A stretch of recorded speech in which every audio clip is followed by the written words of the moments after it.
ऐतिहासिक रूप से बांध सभ्यताओं के विकास में बहुत उपयोगी रहे हैं, चाहे वो सिंचाई के साधन के रूप में हो, चाहे ऊर्जा के स्रोत के रूप में। भारत की जहां तक बात है, 2030 तक 500 गीगावाट नवीकरणीय ऊर्जा क्षमता हासिल करने का लक्ष्य भारत ने रखा है।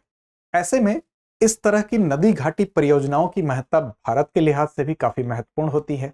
नमस्कार, मेरा नाम है अमिताभ और दृष्टि आईएएस के इन डेप्थ श्रृंखला में आपका स्वागत है। आज की हमारी चर्चा कुछ इसी प्रकार की एक परियोजना पर है जिसका नाम है लोअर सुबनसिरी जल विद्युत परियोजना, जहां पर एक लंबे समय से निर्माण कार्य चल रहा है और किसी न किसी व्यवधान के कारण समय समय पर वो बाधित होता रहा है। एक बार फिर से ये निर्माण कार्य बाधित हुआ है और इसकी समय सीमा, जो कि इसके तैयार होने की समय सीमा है, उसको फिर से बढ़ा दिया गया है।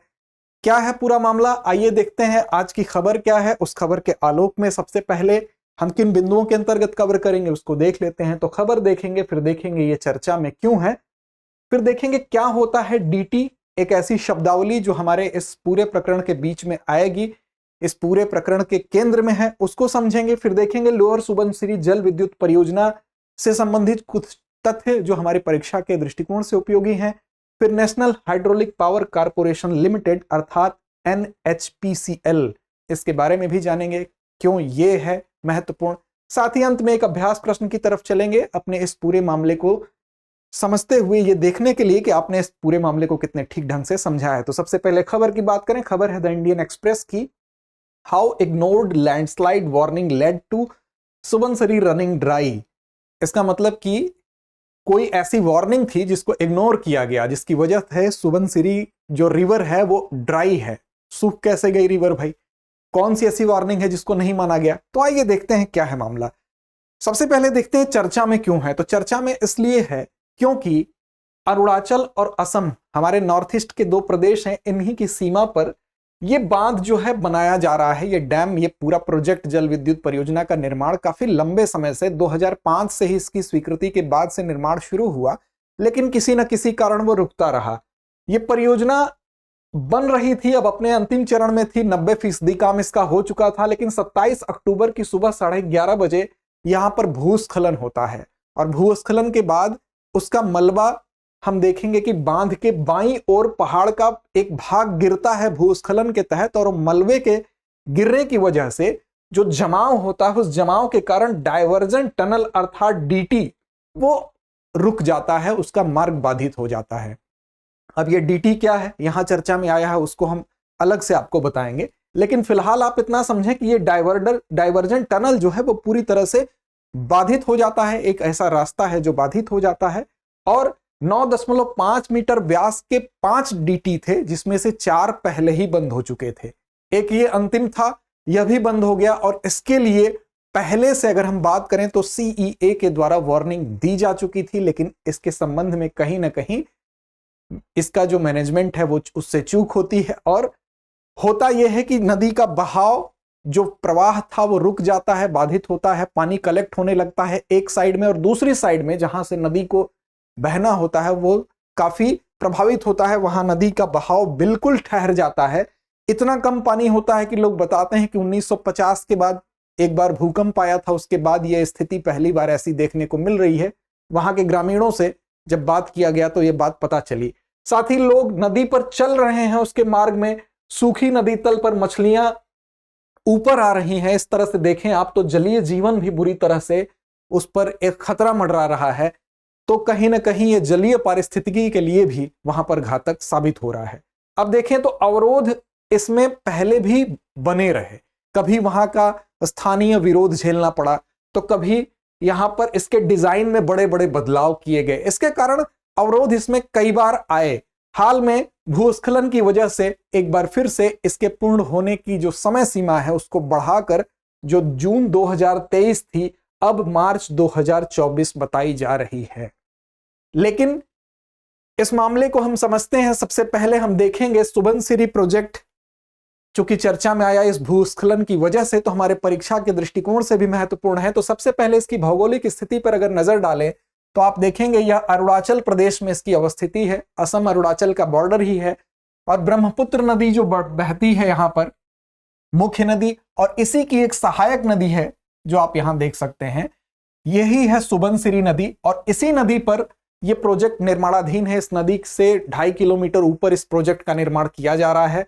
और अगर बात करें जिलों की तो नॉर्थ लखीमपुर जिला और धेमाजी, इन दोनों से इसकी दूरी करीब है, इन दोनों के सीमावर्ती स्थान में यह स्थित है। तो यह इसकी अवस्थिति है, अर्थात सुबनसिरी नदी पर, जो कि ब्रह्मपुत्र की सहायक नदी है, उस पर यह प्रोजेक्ट निर्माणाधीन है। अब बात होती है डाइवर्जन टनल की, जो अवरुद्ध हुआ। क्या है डाइवर्जन टनल, उसको हम समझते हैं। किसी भी नदी पर किसी भी परियोजना का जब निर्माण करना होता है, बांध बनाना होता है इस प्रकार की जलीय परियोजना का, तो सबसे पहले उस स्थान का सर्वेक्षण किया जाता है। सर्वेक्षण के बाद जब सर्वेक्षण टीम पूरी तरह से आश्वस्त करती है कि नहीं, यहाँ की भौगोलिक स्थिति इस तरह की है, बांध बनाया जा सकता है, तो विशेषज्ञों की रिपोर्ट के आधार पर वहां पर बांध बनाने का काम शुरू होता है। ऐसे में हम बहते पानी पर बांध नहीं बना सकते, तो उसके लिए क्या करते हैं, आप देखें इस चित्र को। जैसे ये सुबनसिरी नदी है, तो इस नदी के बहते जल पर हम कोई कंस्ट्रक्शन नहीं कर सकते हैं। तो इसके लिए क्या किया जाता है कि कुछ सुरंगें बनाई जाती हैं, कुछ टनल बनाए जाते हैं, जो ये आप देख सकते हैं, पाइप जैसी संरचना आपको दिखाई दे रही है, पतली पतली, जैसा कि इसके केस में, सुबनसिरी प्रोजेक्ट के केस में हुआ। 5 टनल यहां पर बनाई गई। इन टनल की ऊंचाई थोड़ी ऊंचाई, ये पर्वतों को काट के ये सुरंगें बनाई जाती हैं, थोड़ी सी हाइट पे बनाई जाती हैं। जब यहां पर इसका निर्माण होगा, साथ ही कुछ अन्य इस साइड में कुछ और आपको ये पाइप्स दिखाई दे रहे हैं, ये बेसिकली इधर भी कुछ छिद्र किए जाते हैं या कुछ टनल जैसे संरचना बनाई जाती है। इसको कहते हैं टेलरेस टनल। इसको हम बाद में बताएंगे आपको। फिलहाल आप देखें, आपको जो मेन चीज जानना है वो डाइवर्जन टनल। डाइवर्जन टनल का कॉन्सेप्ट ही है, जैसा कि नाम से ही स्पष्ट है, कि पानी को डाइवर्ट करने के लिए यहां पर एक आभासीय बांध, मतलब जिसको हम कहें कि कॉफर डैम, टेक्निकल भाषा में कॉफर डैम कहते हैं, कॉफर डैम बनाया जाता है। और साथ ही यहां पर इस जगह पर भी हम पानी को अवरुद्ध करेंगे। जब पानी की हाइट बढ़ने लगेगी तो धीरे धीरे पानी इस टनल के माध्यम से आगे बढ़ के फिर इसी नदी के मुख्य धारा में जुड़ जाएगा और आगे बढ़ने लगेगा। तो यहां से पानी हमने अवरुद्ध किया, फिर यहां पर कॉफर डैम बनाया, और ये एरिया हमारा पूरा जो है, इसमें जो थोड़ा बहुत जल शेष है उसको हम मोटर की सहायता से बाहर निकाल देते हैं और ये एरिया पूरा खाली हो जाएगा। और फिर इसमें कंस्ट्रक्शन होता है और डैम बनाया जाता है। डैम की खासियत यह होती है कि ऊपर उसकी चौड़ाई आप जितनी देखते हैं उसके नीचे कहीं ज्यादा चौड़ा होता है, उसका बेस काफी चौड़ा होता है, ताकि गुरुत्व केंद्र इसके बीच में रहे, जिससे कि उसकी मजबूती बनी रहे। इस प्रकार इस डैम की संरचना होती है। और इस डैम में आप यहां देख सकते हैं, यहां पर निर्माण शुरू हो जाएगा। फिर यहां पर बीच बीच में छोटे छोटे जैसे गहरे पाइप जैसी संरचना होती है, उसको बनाया जाता है। बाद में जब यह निर्माण हो जाता है, जिसको इस पाइप वाली संरचना को, तब इसके माध्यम से भी पानी बाहर निष्कासित होता है।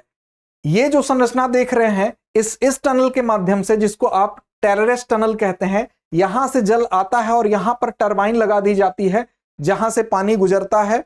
और आपको पता है कि उस टरबाइन से जब पानी टकराएगा तो यांत्रिक ऊर्जा विद्युत ऊर्जा में कन्वर्ट होती है। ये जब आगे के स्टेज में इससे बिजली उत्पादन का काम होता है। पहले स्टेज में क्या होता है, आप देख सकते हैं कि flow during dam construction through diversion tunnel, अर्थात इस टनल से वो पानी जाने लगेगा, यहां निर्माण शुरू होने लगेगा।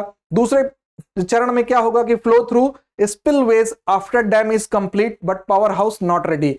इसका मतलब जब तक ये पावर हाउस नहीं रेडी है तब तक स्पिलवेज तक, थ्रू स्पिलवेज के माध्यम से पानी जाएगा। लेकिन जब ये पावर हाउस रेडी हो जाएगा तो स्पिलवेज से भी पानी जाएगा और यहां से भी पानी जाएगा, ताकि विद्युत उत्पादन भी हो सके। और आवश्यकता पड़ने पर अगर पानी की मात्रा बढ़ती है तो ये जो स्पिलवेज हैं इसको खोल दिया जाएगा और इसके माध्यम से भी पानी जाने लगेगा। तो ये तीसरी कंडीशन, जो फाइनल कंडीशन होती है, जिसमें इससे भी पानी का संचार होगा, इससे भी होगा, वो डैम के तैयार होने के बाद की स्थिति होती है। तो मेन आपको डाइवर्जन टनल समझना है। डाइवर्जन टनल वो टनल है जिसको कि पानी को डाइवर्ट करके आगे मुख्य धारा में मिला दिया जाता है। अब ऐसे में क्या हुआ कि भूस्खलन हुआ और 4 इसके डाइवर्जन टनल पहले से ब्लॉक थे, और अभी रिसेंटली जो भूस्खलन हुआ उसमें मलबे से चौथा भी, 5वां भी ब्लॉक हो गया। तो इस तरह से ये सारे टनल इसके अगर ब्लॉक हो जाएंगे तो यहां पानी का स्तर बढ़ने लगेगा और पानी 145 मीटर की ऊंचाई थी। 145 मीटर की ऊंचाई क्रॉस करके अगर इसको पार करके मुख्य धारा से यहां से पानी जाने लगेगा तो इसका मतलब कि यहां पर जितनी मैकेनिकल चीजें थी और भी इलेक्ट्रिकल चीजें थी वो खराब होने लगेंगी, प्रोजेक्ट कहीं ना कहीं प्रभावित होने लगेगा। तो ये मुख्य मुद्दा था, ये है आपका डायवर्जन टनल या डीटी। अब बात हम करते हैं इस प्रोजेक्ट के बारे में, लोअर सुबनसिरी जल विद्युत परियोजना के बारे में, वो तथ्य जो आपको जानना आवश्यक है। अगर बात करें तो भारत का लक्ष्य है कि 2030 तक 500 गीगावाट नवीकरणीय ऊर्जा क्षमता का लक्ष्य भारत हासिल करे। ऐसे में इस तरह के प्रोजेक्ट, इसकी विशेषता इसलिए भी है क्योंकि भारत का जब यह तैयार हो जाएगा तो सबसे बड़ा जल विद्युत प्रोजेक्ट होगा। जून 2023 तक इसकी 2 इकाइयां, ऐसा टारगेट था कि 500 मेगावाट शुरू हो जाएगा और 2024 तक उसको पोस्टपोन करना पड़ा इस व्यवधान के कारण। अब अगर इसके लिहाज से बात करें तो भारत में शुरू की गई अब तक की जितनी भी बड़ी जल विद्युत परियोजनाएं हैं उसके लिहाज से ये सबसे बड़ी होगी जब ये बनकर तैयार होगी। सुबनसिरी नदी पर यह बन रही है और रन ऑफ रिवर योजना है, अर्थात इसमें क्या होगा कि सुबनसिरी नदी के लगभग 2.3 किलोमीटर ऊपर बनेगा, यह बताया गया। इसमें रन ऑफ रिवर का मतलब होता है कि इसका उद्देश्य ही है कि प्राकृतिक प्रवाह जो है नदी का उसको बनाए रखा जाए, स्लिप वेल के माध्यम से वो प्रवाह बना रहे और साथ साथ आवश्यकता पड़ने पर किनारे से हम जो जल विद्युत का उत्पादन करते हैं वो कार्य भी चलता रहे। तो ये रन ऑफ रिवर योजना होती है। अरुणाचल प्रदेश और असम की सीमा पर लखीमपुर और धेमाजी, जैसा कि शुरू में बताया गया, उसकी सीमा पर इसकी अवस्थिति है। और इसकी क्षमता की जहां तक बात है तो 2000 मेगावाट इसकी क्षमता है, जो कि एक बड़ी क्षमतावान यह प्रोजेक्ट इसको हम कह सकते हैं। साथ ही इसकी देखरेख की बात करें तो national hydro power corporation NHPC द्वारा इसको विकसित किया जा रहा है, इसका निर्माण किया जा रहा है।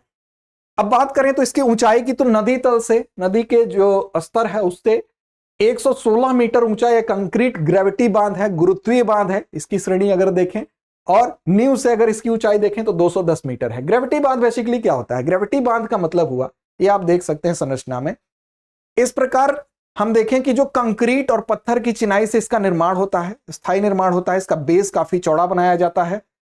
इसमें पानी जो है, पानी का दबाव यहां पर आधार तल पर सबसे ज्यादा होता है, इसी कारण इसका बेस काफी चौड़ा बनाया जाता है। बेसिकली कंक्रीट ग्रेविटी बांध आमतौर पर एक विस्तृत घाटी में सीधी रेखा में बने होते हैं, अर्थात ऐसे सीधे पानी के बहाव के हम कह सकते हैं कि क्षैतिज रूप से उसको बहाव को रोक दिया जाता है और पूर्ण रूप से अपने वजन के रुके हुए पानी के क्षैतिज अर्थात हॉरिजॉन्टल दबाव का विरोध करता है। इसका मतलब पानी का बहाव अगर ऐसे है तो इस बहाव को ऐसे क्षैतिज कंक्रीट की संरचना बनाकर हम रोक देते हैं। इस प्रकार ये पानी इस पर जो प्रेशर डालेगा, इस प्रेशर को ही हम उपयोग में लाते हैं। वो चाहे हमें अलग अलग माध्यमों से हम टरबाइन के सहायता से चाहे विद्युत उत्पादन करते हो, चाहे उसके बहाव से अन्य प्रकार से हम उपयोग करते हो। तो मेन गुरुत्वीय बांध का कॉन्सेप्ट यही है कि पानी के प्रेशर से हम जो इस्तेमाल करते हैं। और गहरी नींव जो है इसकी 210 मीटर हाइट, ये आपको बताया जा चुका है। और 8 इसके 250 मेगावाट के फ्रांसिस टरबाइन इसमें जनरेटर लगाए जाएंगे, जिससे कि अलग अलग क्षमता मिलाकर कुल क्षमता अगर बात करें तो 2000 मेगावाट की क्षमता से यह लैस होगा। अब देखिए इसका रणनीतिक महत्व भी है। ये तो इसका एक सामान्य महत्व है। रणनीतिक महत्व क्या है कि इसकी अवस्थिति जिस जगह है वो भारत और चीन की सीमा पर है। तो भारत और चीन की सीमा के पास स्थित होने के कारण इसका सामरिक महत्व भी थोड़ा बढ़ जाता है। साथ ही अगर बात करें इसके लागत की तो शुरू में जब कल्पना की गई थी तो कोई भी प्रोजेक्ट अगर अपने नियत सीमा में पूर्ण होता है तो उसकी लागत उतनी नहीं आती है, लेकिन जैसे जैसे उसको बनने में समय अधिक लगेगा तो उसकी लागत बढ़ती जाएगी। फिलहाल की अगर बात करें तो शुरुआत में 6285 करोड़ के लागत की कल्पना की गई थी, लेकिन जैसे जैसे इसमें डिले होता गया विभिन्न कारणों से अब यह अनुमान लगाया गया है कि 20,000 करोड़ रुपए दिसंबर 2012 में अगर चालू किया जाना था तब की बात है। अब की लागत अब इसको भी क्रॉस करने की संभावना है। तो इस तरह से टाइम टेकिंग होने की वजह से इसकी लागत बढ़ गई है। एनएचपीसी ने अक्टूबर 2004 में इसको मंजूरी प्राप्त हुई थी और जनवरी 2005 से ही सुबनसिरी परियोजना के निर्माण का कार्य शुरू किया था, लेकिन अभी 2024 में इसके कंप्लीट होने की बात कही जा रही है। इसका मतलब कि लगभग 2 दशक तक इस पर काम चल रहा है। अब बात करते हैं थोड़ा सा हम एनएचपीसी के बारे में, जो इस परियोजना को विकसित कर रहा है। एनएचपीसी की बात करें तो national hydraulic power corporation limited, NHPC, ये भारत में जल विद्युत के विकास के लिहाज से सबसे बड़ा संगठन है और इसकी स्थापना की अगर बात करें तो 7 नवंबर 1975 को एनएचपीसी प्राइवेट लिमिटेड कंपनी के रूप में की गई थी। 1986 में इसे पब्लिक लिमिटेड कंपनी में बदल दिया गया था। और इसके लक्ष्य की अगर बात की जाए तो अंतर्राष्ट्रीय मानकों पर स्वच्छ ऊर्जा के विकास में कैसे उत्कृष्टता हासिल की जाए, ये इसका लक्ष्य है। साथ ही वर्तमान में इसके पास अगर बात करें तो 24 पावर स्टेशनों में 7071.2 मेगावाट की संस्थापित क्षमता का आधार मौजूद है। तो ये कुछ संबंधित तथ्य थे। अब अंत में हमारी परिपाटी एक अभ्यास प्रश्न की होती है। तो आइए आज के अभ्यास प्रश्न की तरफ चलते हैं। सुबनसिरी किस नदी की सहायक नदी है? आज का यह प्रश्न है। आपके ऑप्शन है ब्रह्मपुत्र, दिबांग, गंगा या इनमें से कोई नहीं। उम्मीद है आप इस प्रश्न का जवाब जरूर देंगे। लड़ते रहें, अपने लक्ष्य की ओर बढ़ते रहें। धन्यवाद।